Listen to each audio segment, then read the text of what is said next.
Good afternoon, Jason Galvin. How are you today? Can you hear me? Oh, he's not in. Sorry. I thought I added you to the thing. What's up? You kicked me out of my own show. I apologize. See, look how much more Kicked me professional out. I looked in on WFO. I know, isn't that amazing? Well done. Yeah, Well now you done. don't. Now our listeners don't know the fact that I sit in a room with a closet right behind me. You know what I'm saying? I was trying to make some sort of trap in the closet joke. But But I remember that song, that 13 and a half minute song. all 12 chapters of it. Oh my God, that was so great. I'll never forget being sent the videos of it. I'm going, what is this R. Kelly crap?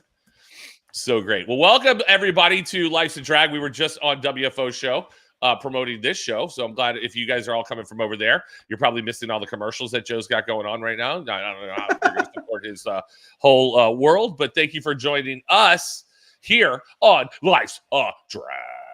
We've been gone a couple of weeks, Joe or Galvin. What are we doing? Well, we had to work. Yeah, we got to recap 2 races.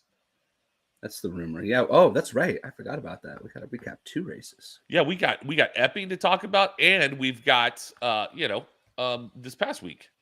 Did anything happen this past week? Maybe something Saturday night. Pretty normal week, I think. Right? Yeah, I mean, other than racing sportsman to completion on Saturday night, which you and I both were not there for. You don't have surgery every week when you're at the track, J-Lo? That's not like a thing. Do you want to talk about that first? Might as well, right? You can go whatever order you want. Let's go there. If we're gonna let the WFO verse come over, maybe we should buy them a few minutes. Yeah, let's talk about Epping first. Let's do Epping. So Epping was a great race. By the way, 2 great races fan-wise, fan experience-wise, back to back. Epping and Bristol. Now, I'm not the biggest fan of Epping. I love the Portsmouth area and the main area that we stay in, but that track always kind of bums me out because there's no place for us to go sit and hide. The media center is like, I love the track though.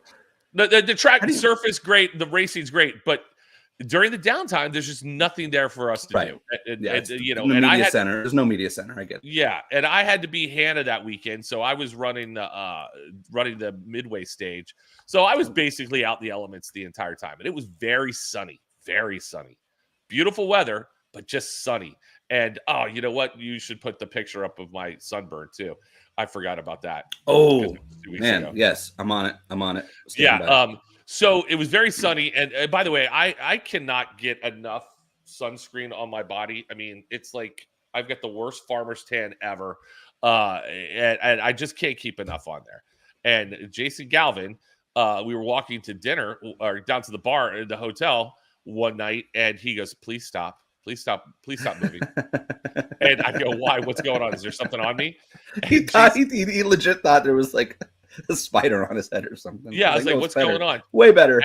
And then he took a picture of the back of my head, and I don't know if you've got it uploaded yet, but it'll working on it. Stand by. It'll pop up. But I have my hat is now imprinted in my head because I have a sunburn on the back of my head.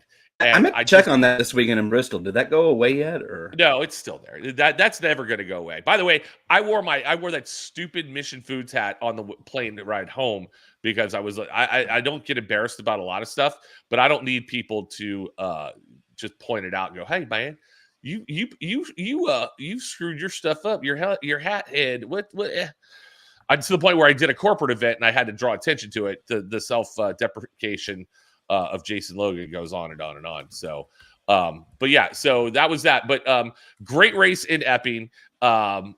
People were absolutely amazing. We sold out 2 days. Yeah, there's look at that hat head. There it is. Look at that. My favorite comment on Twitter when I put this up was the person who said that it looked like a Mission tortilla chip. It does. Or a taco shell. I mean, like taco it literally, shell. It looks like you put a Mission Foods taco shell, like just right there, and then laid down in the sun in Epping. Yeah, that's hilarious. Same. Look at that. So yeah, it was very sunny, and again, I cannot get enough sunscreen on my head, but that's what it is. What it is. But we had a great time. Thursday, we went to Boston. It was rainy in Boston, but we suffered through. We saw a couple sites. We went to Strega, one of the best Italian restaurants. Jason Galvin turned us on to. You know, going down the road of scoring our food joint, Strega might have moved. Definitely the best Italian food we've had so far. Would you not agree, Jason Galvin? Oh yeah, no, I love Strega. If you're ever in Boston, go to the North End, go to Strega, and take your loved one. She will appreciate it. Get the pistachio martini. Oh, that was so good. J-Lo got chicken parm, which like normally, like I'm Italian, like chicken parm, it's chicken parm, right? Like right, mix of chicken parm. No, this chicken parm was. But our server suggested it because he goes, Joe got like some veal scallopini thing. You got some lobster. Salt and boca, I thought. Didn't he get salt and boca? Yeah. And then, but he goes, yeah, you know, you got and he's Italian, so you got the veal, you got the seafood, you get the chicken parm. Get the chicken parm. So I got the chicken parm. I was like, holy mother, it was so good. But that was good. And then right from there, we went to the Red Sox game. We watched the Red Sox game from basically 7 rows back from home plate.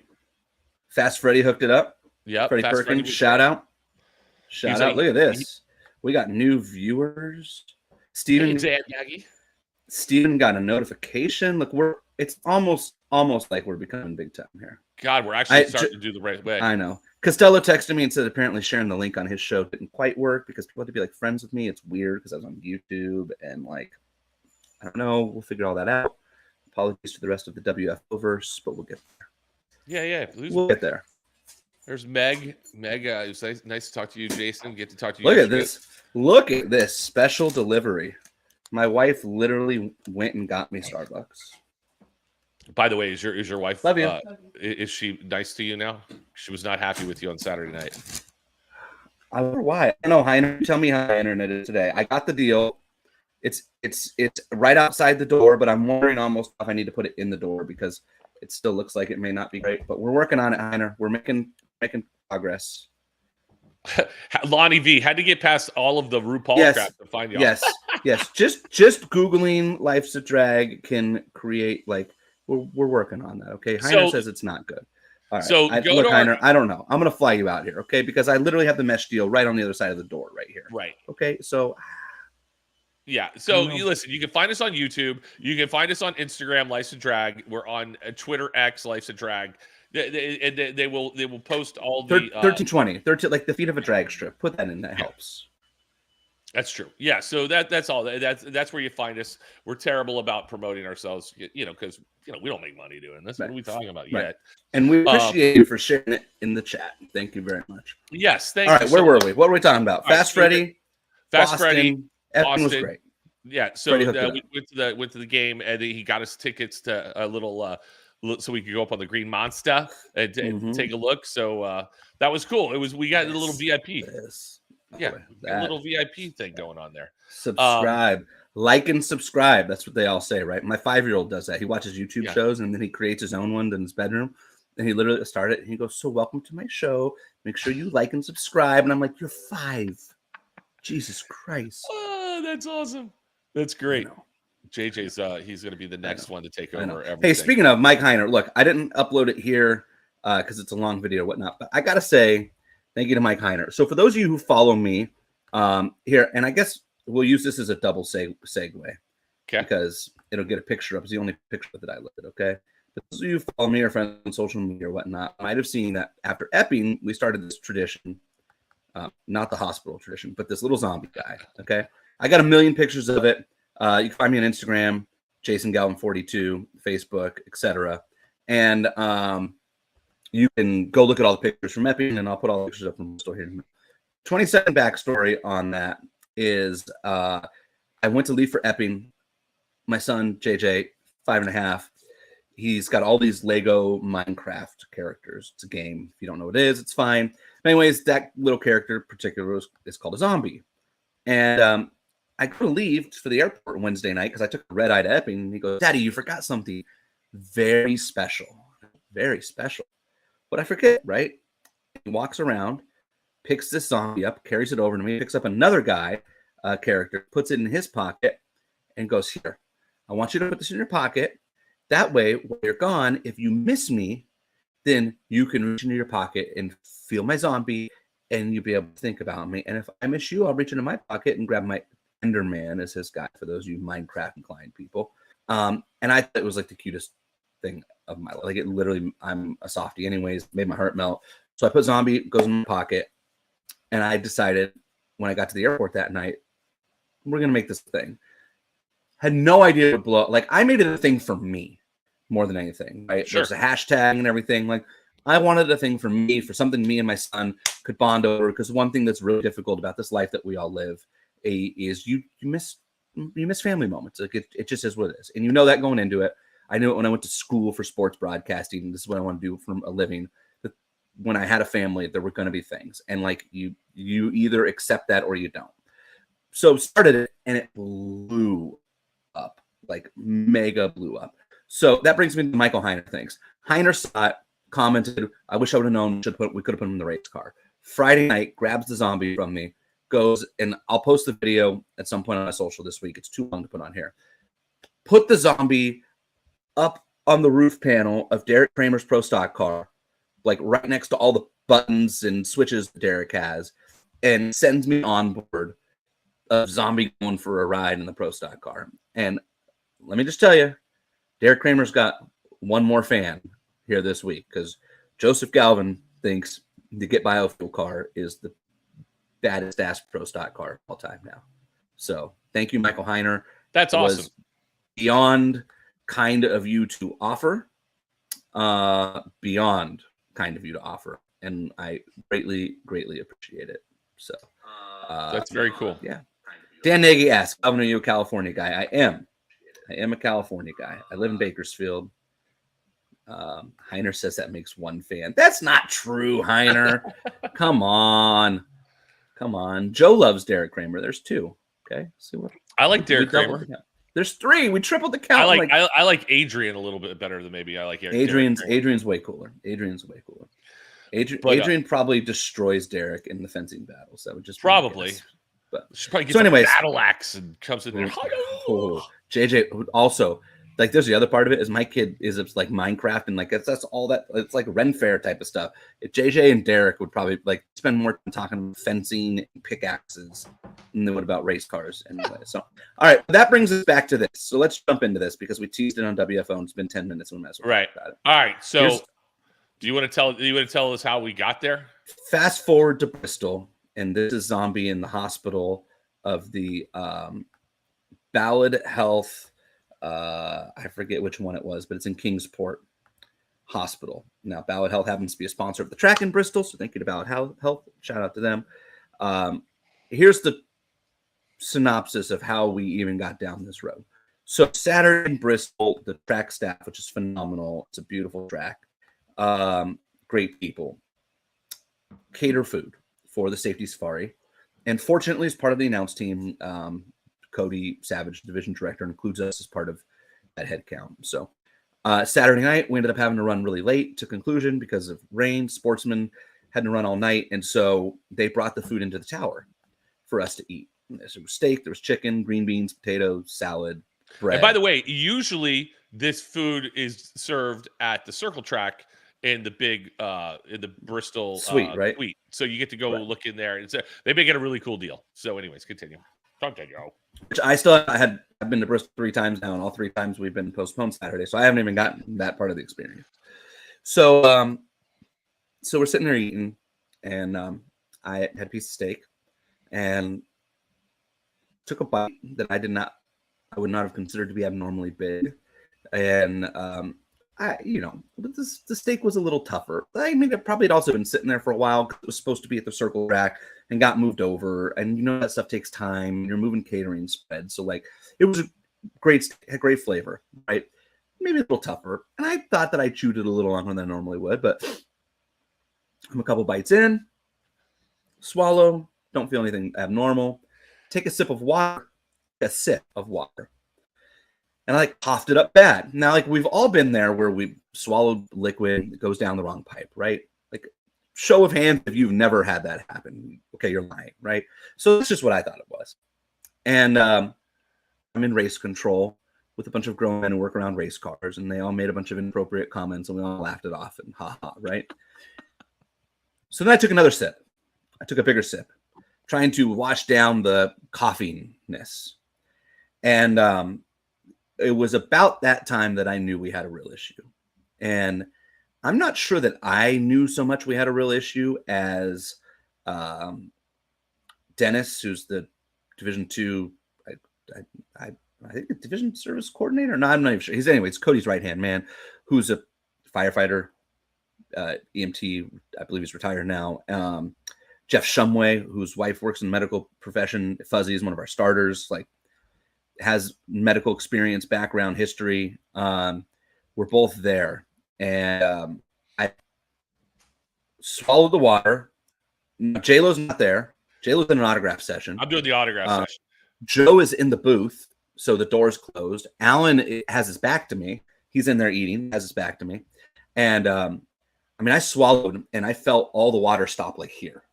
Like weird thing, right? And I could breathe, but I was just like, all of a sudden felt like my chest was exploding. Like almost like I swallowed the water into my lungs, like I was drowning.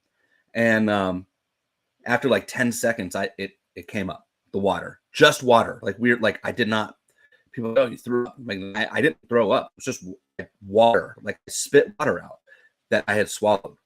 And I had a sheer look of panic on my face. I didn't necessarily feel panicked. I just felt concerned. But it led to multiple people reacting. And Cody immediately called for our doctor. And Doc Savage wasn't available. Doc Surface, wasn't available in that exact second. And Reinhardt, thank God for his quick thinking, to Alan's credit, said, why don't you go next door? Like, next door suite to us is an open suite in the Bristol Tower, and it's where most of the track facility people work. Well, it's also where their lead police officer and the lead EMTs were at for the track. So it immediately came over, put me on a cart, drove me to the infield care center. The doctor for the track was there, incredibly nice man, military medic, had seen this a lot. And right away, I told him what happened, and he diagnosed me like on the spot and was dead on with an esophageal occlusion, basically. I have a blockage of my esophagus. So effectively, I was choking, but it was clear of my windpipe, so I could breathe. But the more that I've read about it and talked about it, effectively, I choked. I could breathe. And, he pretty much told me right on the spot, like, you're going to need a procedure to get this fixed. So I called J-Lo, who came over, and off we went to the hospital. So I drove myself. Yeah. Which, like I wasn't dying. I drove myself, was told I could drive myself. J-Lo followed me. What was the best part? You tell me. So, well, that I bailed you out. Yeah. So I was supposed to drive like 45 minutes to a friend's house, a really great friend's house. We all were going to go there and have dinner. And I was like, I saw him on Thursday. It's too far. I'm going to be there till 1 a.m. I was kind of dreading it. And he's a great friend. And I hate to say that out loud, but all of a sudden I get this phone call, and he goes, I was like, hey, and he's real quiet. He's real subdued. Hey, are you still here? And I go, yeah, I'm about to leave. And he goes, I need you to come over to medical. And I'm like, okay. And I right then I was like, okay, here's my out. So Galvin's got it. I don't know what he's got going on. I get over there, and all the EMTs are there. I immediately leave the autograph session because I was like, I'm done with this autograph session. And it was essentially over. I was like, I got to get out of here. I'm just done at the track. And then I walk in there. They're like, "Oh, your announcer friend's inside," and they were kind of like, "Yeah, I don't know if you know why he's in here," kind of attitude. But I get in there, and the doctor's like, "Listen, you got to go to the hospital with him because they may have to have a procedure, and he won't be able to drive home, so you got to go." And I'm looking at Galvin, and he does have a look of like, "Oh shit, what's getting ready to happen here?" And not knowing, like, we already called the emergency room. Just go over there. They'll have you in there. They've got the GI doctors already on standby. So yeah. So then we go to the hospital. So incredibly thankful.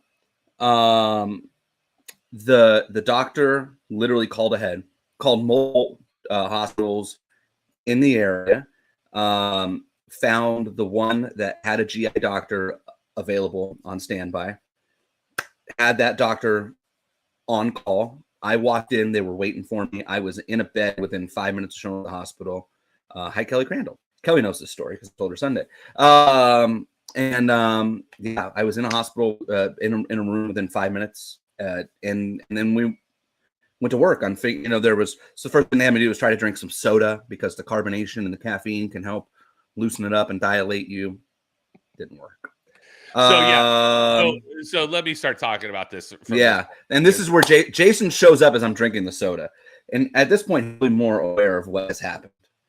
So I walk in and I'm of zero help in any situation like this. Like my wife's gone to the hospital, the emergency room by herself because she had something going on with the back. I go, do you want me to go with? No, the kid's here sleeping. Just stay here. I'll go. So my wife's dying and she drives herself out. I am of zero help because of, I try and make light of every situation. So we walk in and it's an emergency room, and I've been in emergency rooms before, and I'm just like, it just freaks me out, and my head goes to another place of just like, all right, let's see who we can entertain here.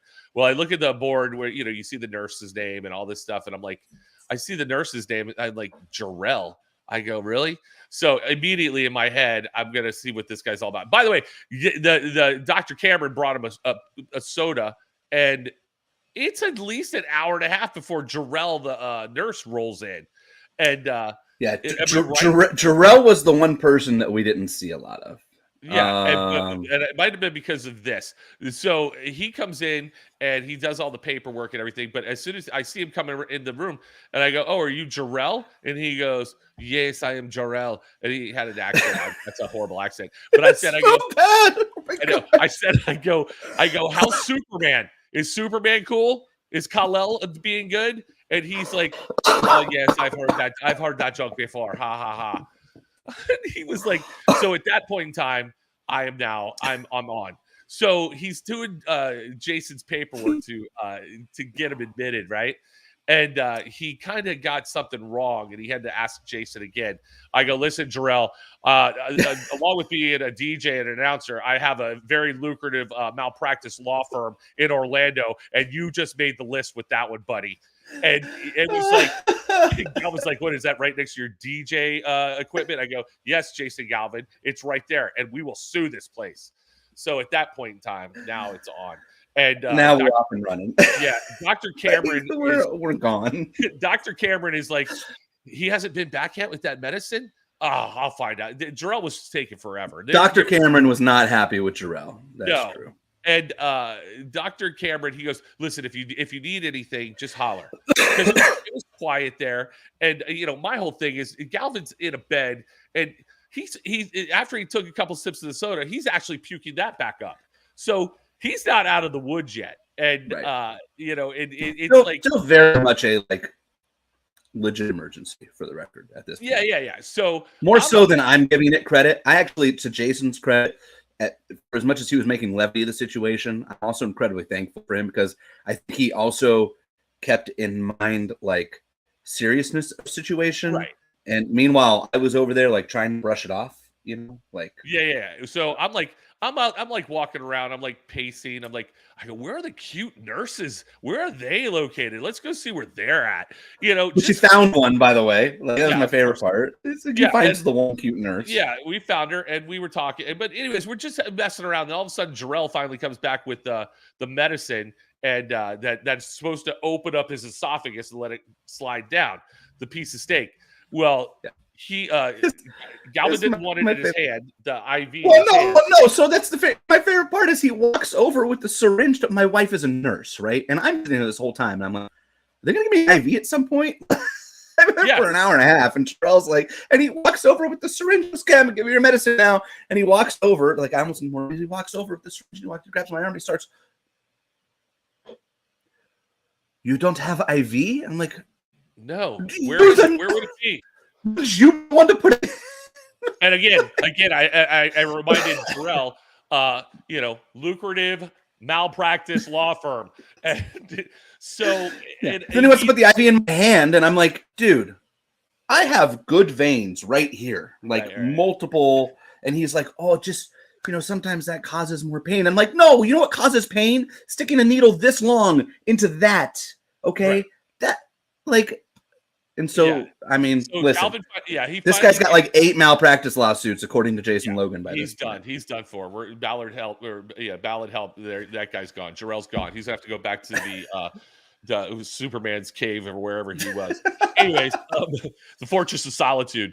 Anyway, so the medicine doesn't work, and it's like 11 o'clock now. We got in there at like 6:45, all because Jarrell's taken forever. So Galvin decides, he's like, hey, let's go see the GI doctor. Let's figure this out. Meantime, I have left the hospital I disagree, Heiner. I think you absolutely do. Levity. Levity is good. It's a good time. I go into a whole nother level. Speaking of which, out of work comedian, I could have made money that night, by the way. Just heads up. You could. So I've left the hospital. I'm like, I am filthy. I've got tires, sunscreen, everything all over me. I go, Galvin, I'll be back. I'm going to get Joe to bring me back because they were done. That was at like 10 o'clock. Go back to the hotel, take a shower. I get Joe, and then Joe now joins us. And Joe, like if you were watching WFO, Joe's trying to be, hey man, this is a serious situation. Let's Jason's by the way, Joe's there to get my car because my car is there. They tell me you can have a surgery, you can't drive home, which makes sense, obviously. So. So Joe's doing like 1,000. Joe drives way too fast, by the way. I'm like, dude, you don't have to be a race car driver in every aspect of your life. So Joe's like, it took like 10 minutes to get back to the hotel. It took us 5 minutes to get back to the hospital because Joe's driving 1,000 miles an hour. So we get there and I go, you coming in? And he's like, hell yeah, I want to see Galvin in a gown. We got to see the gown. So at this point in time, the lady who's at the door of the ER, she just sees it. Go ahead, go back. We're all wearing NHRA gear, right? They don't all know exactly what we do out there, but they think everybody's like, "Oh, are you guys from Bristol? Are you guys from Bristol?" Well, we're racing out there. We work with NHRA. They're like, and immediately they're like, "Oh, I don't know what that is. I have no idea. If it's not NASCAR to those guys, they have no idea." But anyways, so they say, "Hey, we're going to the ER. Let's go up there and just to see the GI doctor." Well, we get up there, and Dr. Bryce, the anesthesiologist, is there, and he sees us all. I mean, and again, the nicest lady on the planet is bringing us up to the GI, to the ER thing, and we're just talking. She's like, "Oh, what do you guys do?" We tell her, Galvin's he's being wheeled on the gurney, and which I was not happy about. For the record, I wanted to walk. Yeah, no, you were at that point in time. You were not walking anywhere in that building.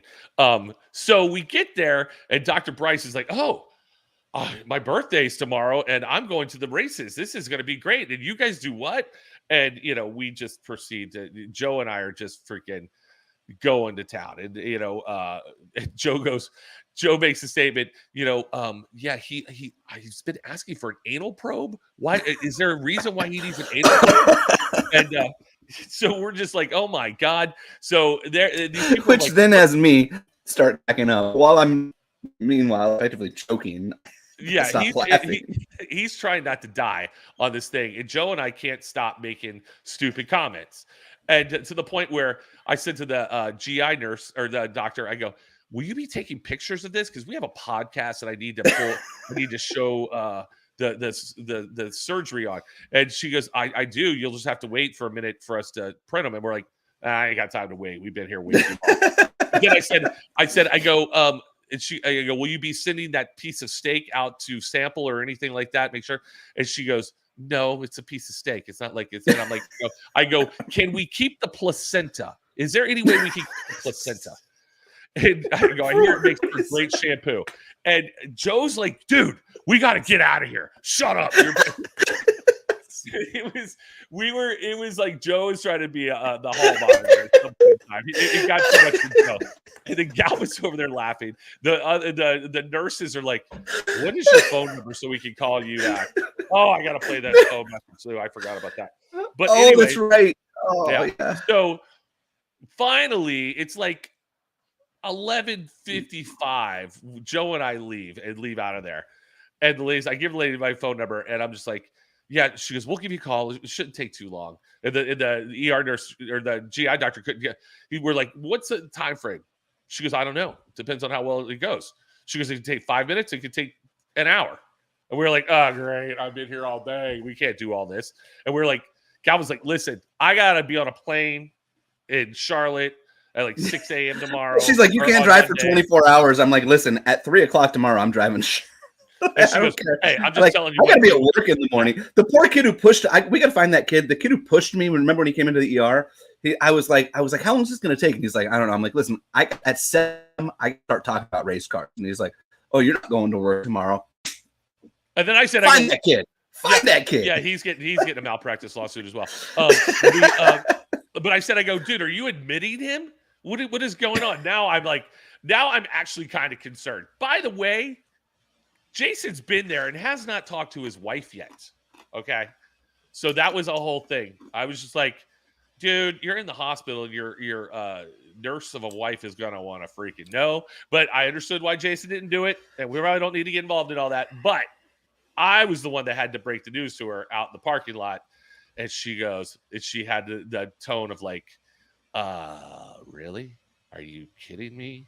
I have had a day. And this is what I have to end the day on. She had that. So, Nikki, let's just put there were mitigating circumstances as to why I did not tell my wife.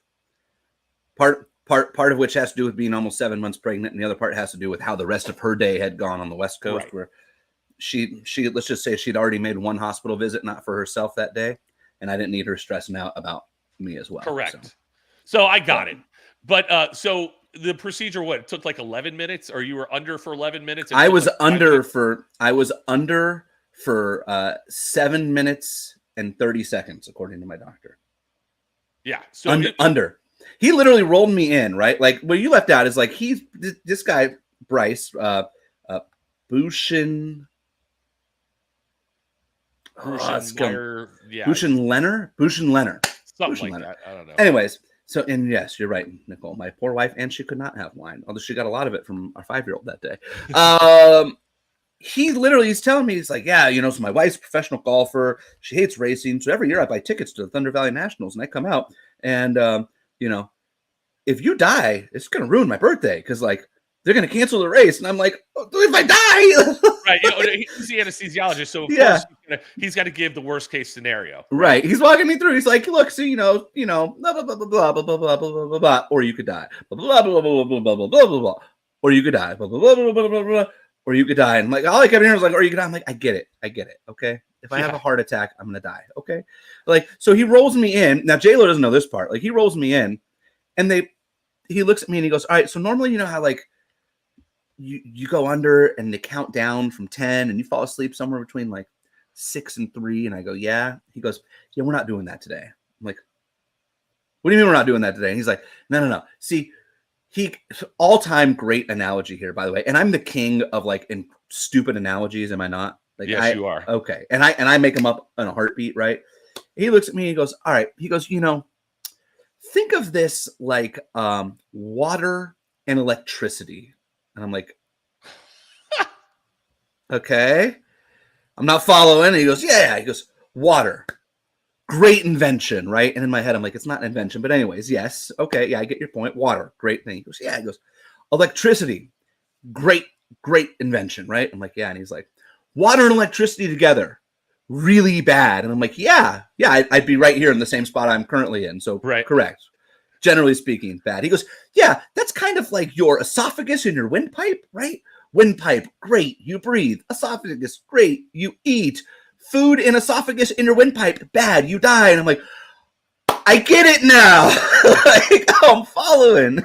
So after he gives me that, he's like, yeah, so basically what I'm going to tell you is here we go. And by the time I say go, you're going to be asleep, because then what I have to do is I have to actually choke you. And I'm like, you got to what?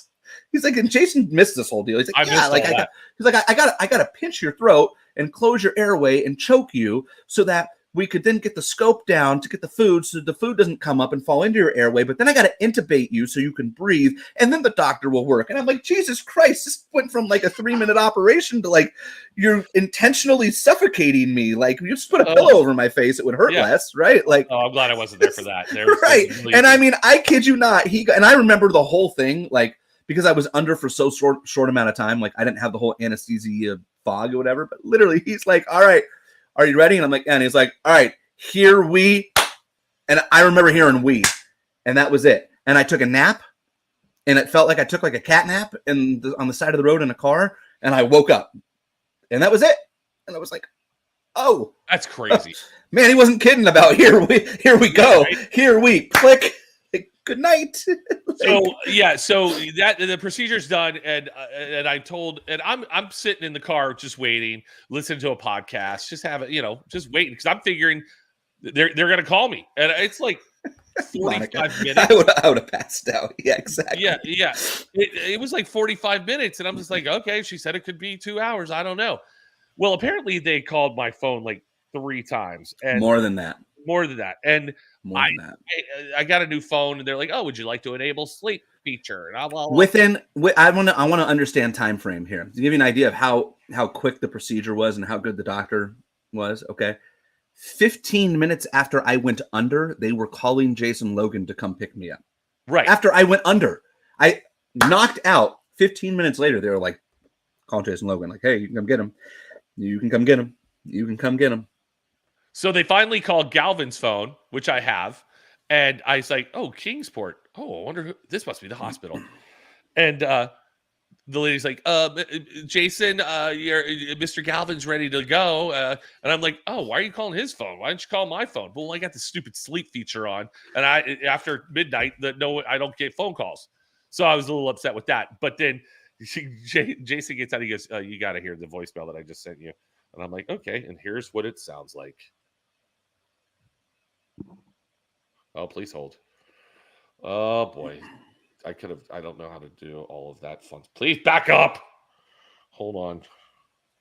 Everyone. All of that build up, and you couldn't even play it right. I'm hitting speaker. Listen, this is your podcast partner calling from the dead, and I would really like to go to bed in a hotel room at some point soon. So if you could please report back to wherever the heck you disappeared from, so that we could get out of here, that would be great. Thank you. Thank you. That was at 12:45, and I'm just sitting there waiting and waiting and waiting. Yeah, he was not happy with me either. I would like to get back to the hotel at some point in time. Let's go. So yeah, that was our experience. It was great. The paperwork that I had to sign them out, and the paperwork says, take smaller bites. Chew your food properly. I was like, it was like for a. She told me too. She told me it wasn't even like that big of a piece. Like it really wasn't. Like that's the crazy thing. Like I saw a picture of it. It was not like, it's not like I wolfed down something. It's just it's a deal. So it turns out,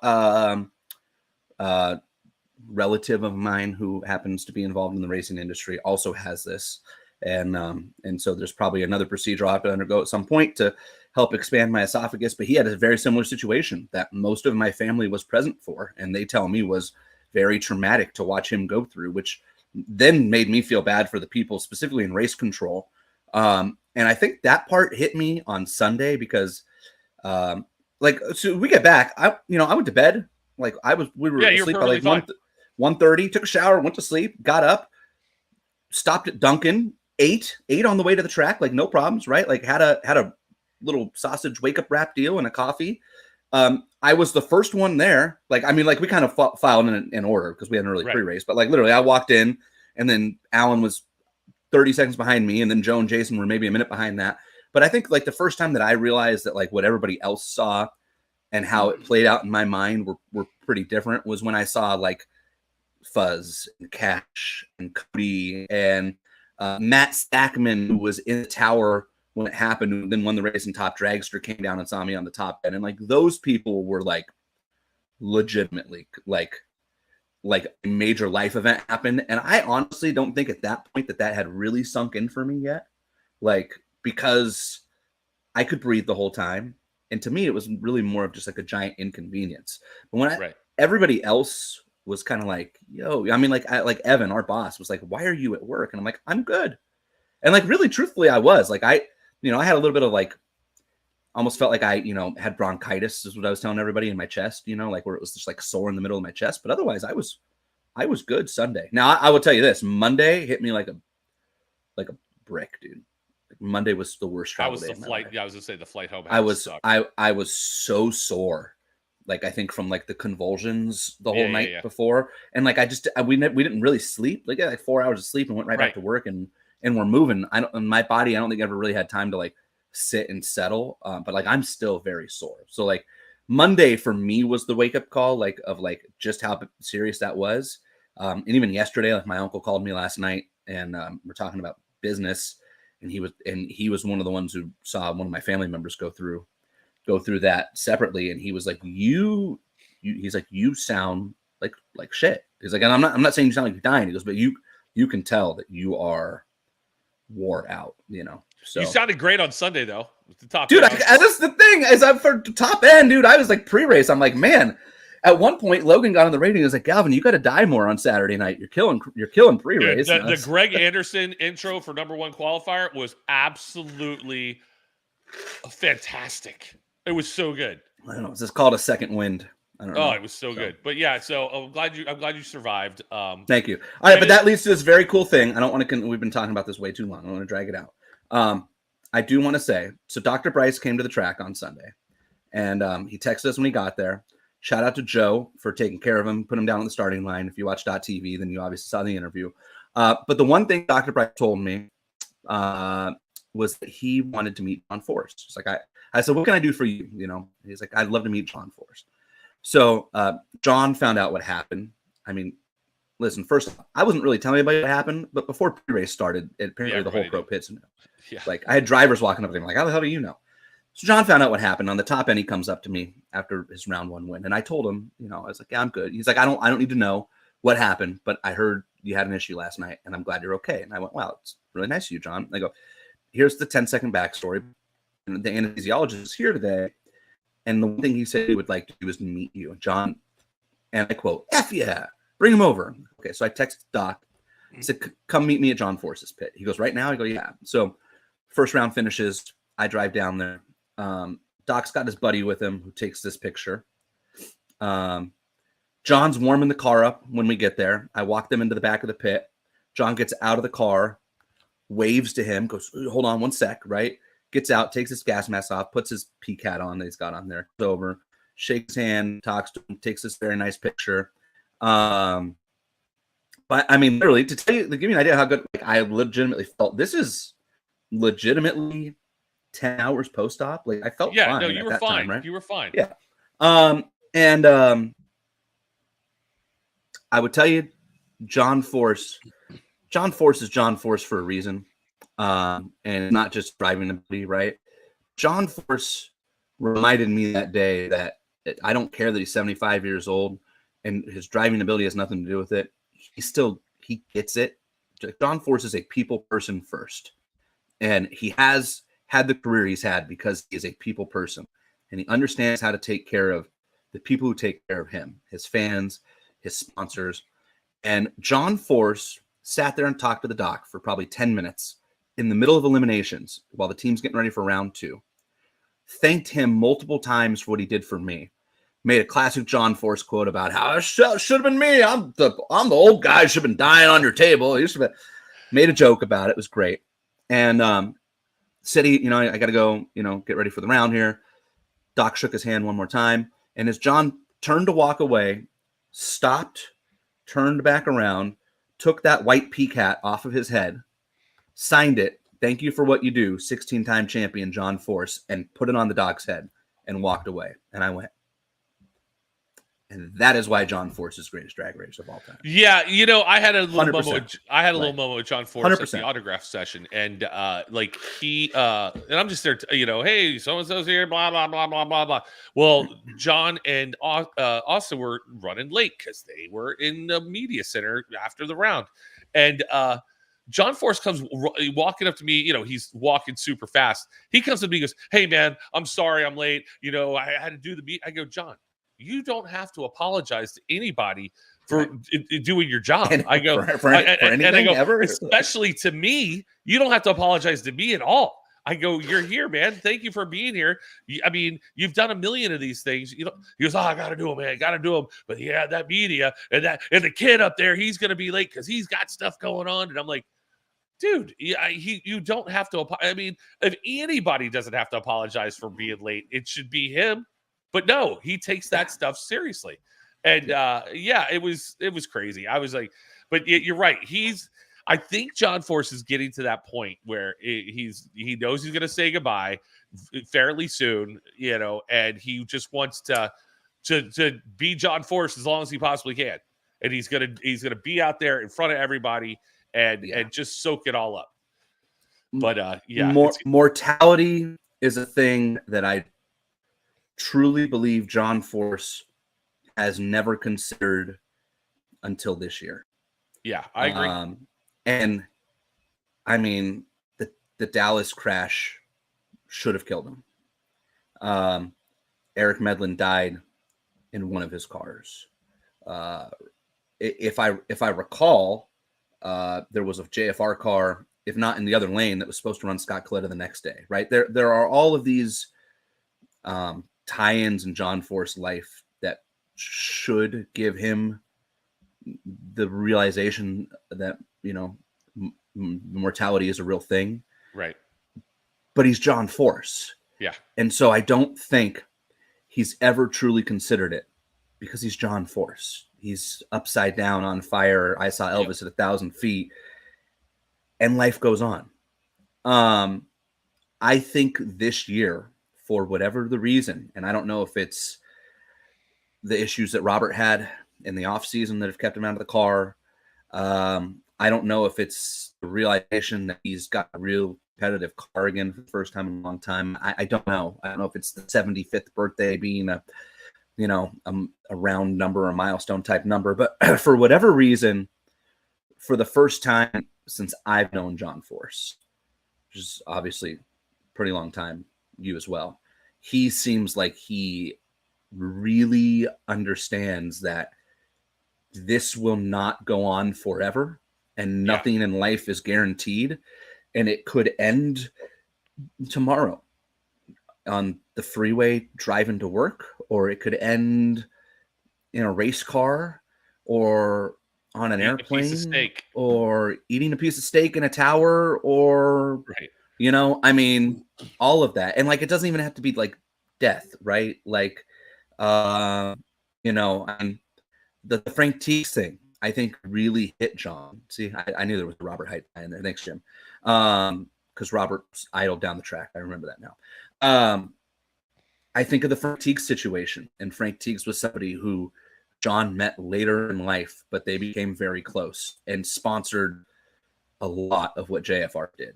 And the Flavor Pack, Montana Brand, Rocky Mountain Twist, and Frank battled health issues. He was obviously wheelchair confined. But his death was pretty sudden and quick.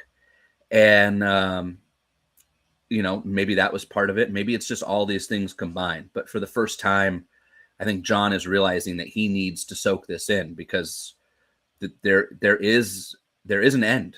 There's an end to the driving career. And then at the end of the driving career, there's an end to everything else, right? Like those come in pretty quick succession compared to the rest of life. He's 75 years old, right? I mean, the man has spent 55 years driving race cars.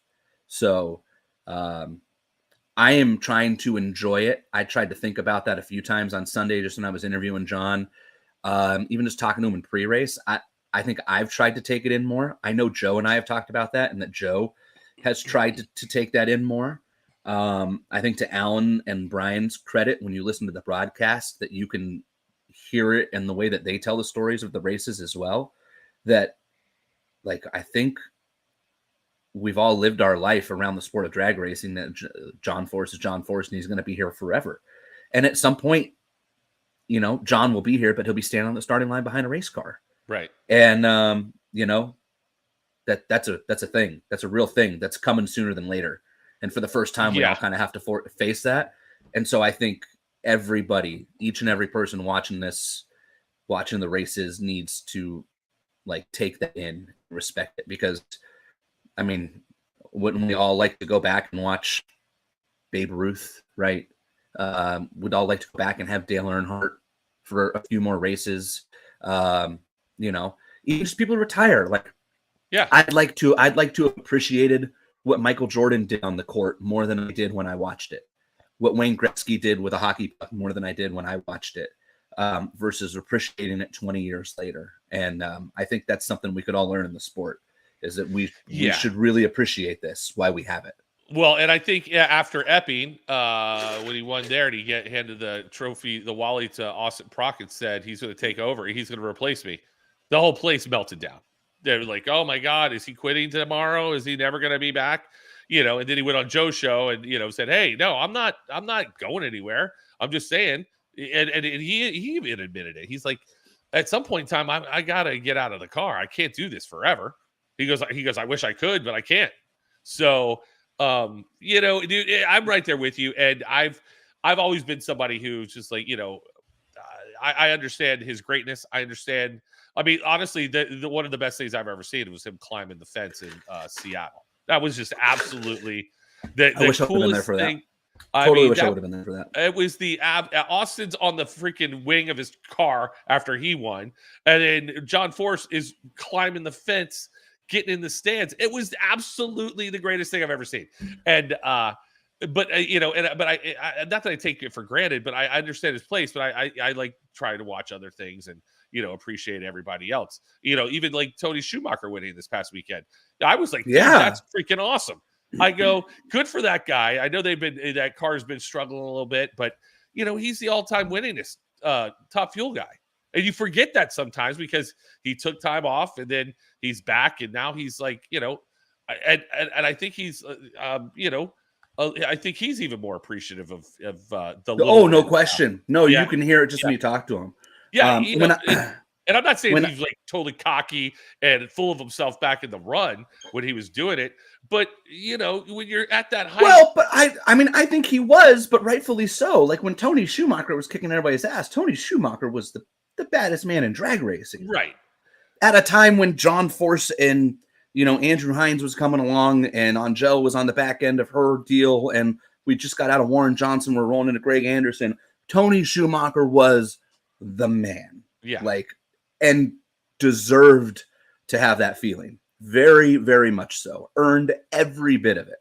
Tony Schumacher was the baddest man in drag racing for a 7 or 8 year stretch from the early 2000s to the late 2000s. And absolutely deserved all of that. 100%. Yeah. But he's now. Yeah, he was unemployed for like 5 years, right? And now he's. It's cool to hear him. Like I listened to him on Joe's show today, and I've listened to him do other interviews. I'm like going, yeah, he's kind of calmed down a little bit. He's a little more humble. I get it, but he's still the great. You know, one of the best. And what are you gonna do? And so it's cool to see these guys kind of, you know, still have something in the tank. Now Tony's 54. He's not, you know, 75, but you know, and he's still got a lot more racing left. But yeah, man, I mean, I agree. I agree with this comment, by the way. I feel, for those who listen later, I feel like the fan base doesn't give Tony Schumacher his credit as being the go to Top Fuel. And I agree. And it's not taking anything away from Big, right? You know, it's not taking anything away from Big at all.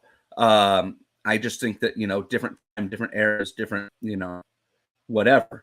What Tony Schumacher has done in his career in Top Fuel, like Tony Schumacher's the greatest Top Fuel driver of all time. Yeah. I mean, like statistically, at least, there's zero. You can't make an argument about it. It's the winningest Top Fuel driver ever. Most championships. I got to tell you, I would love to see that car go on a run. To me, Tony Schumacher deserves to be one of those guys who, you know, think the 100 win guys, and we've got John and we've got Greg as far as professional drivers. You know, I believe one day we'll have Erica. We have Gage Herrera in 3 years, the way he's going. God, I know, right? Which is insane. But But I would see, like, I think Tony deserves to be there, and I think that it's good. Look, the sport's going to be better with that car running good too. Like Joe Maynard is great for this sport, and this sport needs Joe Maynard to be happy, I think, and to feel like his investment is worthwhile. He's not doing this for money. You look up what Joe Maynard's done in his life, and he does not need to make money on drag racing. But you also can't dump tens of millions of dollars into it and get nothing back.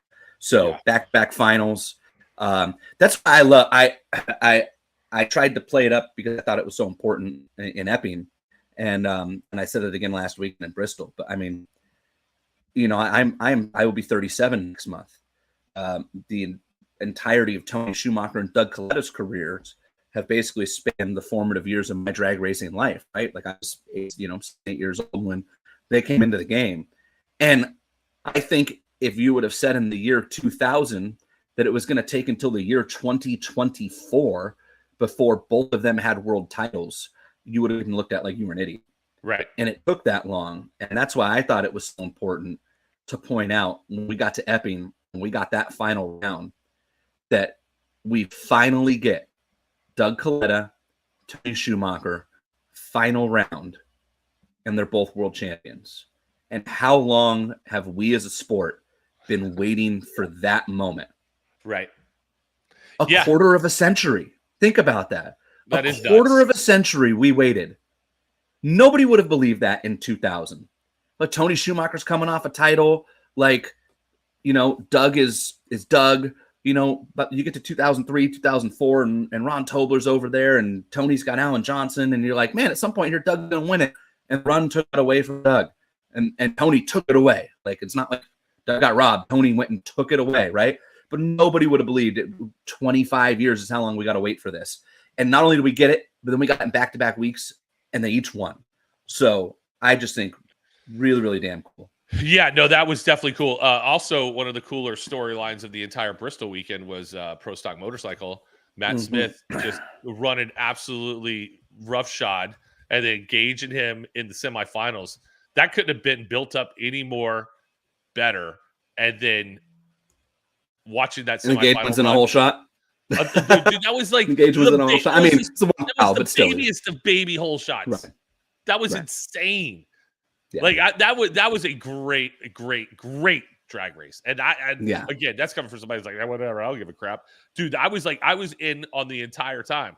That was just insane. Richmond will be interesting to me. I'll just say this about Pro Stock Bike because we only have a couple minutes left here.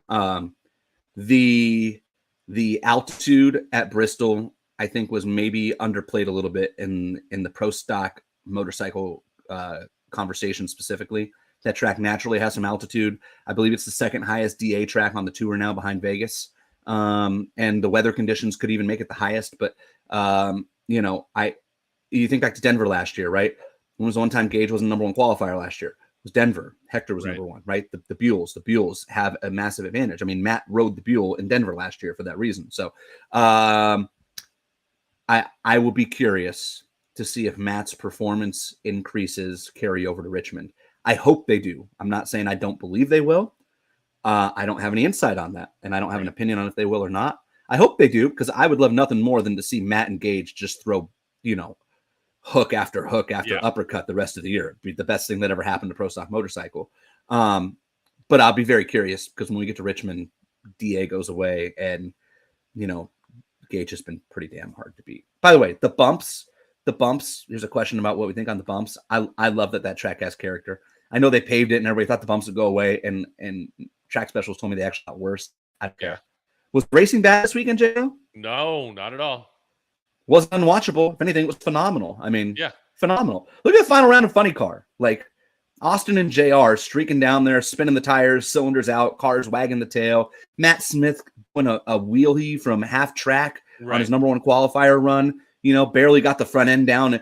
Matt was almost not number one qualifier because it almost carried the front end through the beams. Like, people might have missed that. So all I know, Austin Proc's car on Sunday just went A to B, straight line until that final. I mean, that thing just went straight as an arrow. It was on rails. I was like, dude, there's no way this kid's not winning this race. I mean, it was just insane.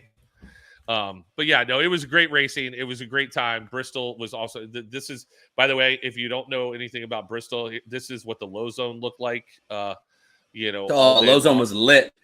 Best low zone of the year. Best low zone of the year. This one and Epping were really good, but Bristol always brings it. These guys there was like 6 of these guys in these overalls, and this was what it looked like by their feet. I mean, that was like, that was Q1, by the way. That wasn't even, we weren't even messing around. But yeah, low zones with popping off. It's been fun. That's where I'm going next year if I get fired. Just come over there, hang out, just have fun, man. So, well, Jason, I'm glad you're okay. I'm glad I got all health. Thanks for everything. Thanks for your help. Yeah, man. Of course, this is what we're here for. I told him I pulled a Godfather line out. I said, one day, and that day may never come, you'll do a service for me. Everything goes back to the Godfather. And I believe that I said, let's not do that. Yeah, let's not make that happen. But yeah. So, guys, thank you very much. I hope you guys all enjoyed the show today. We're going to set up a Jason Galvin Memorial Foundation. So if you want to help people with small esophageal problems,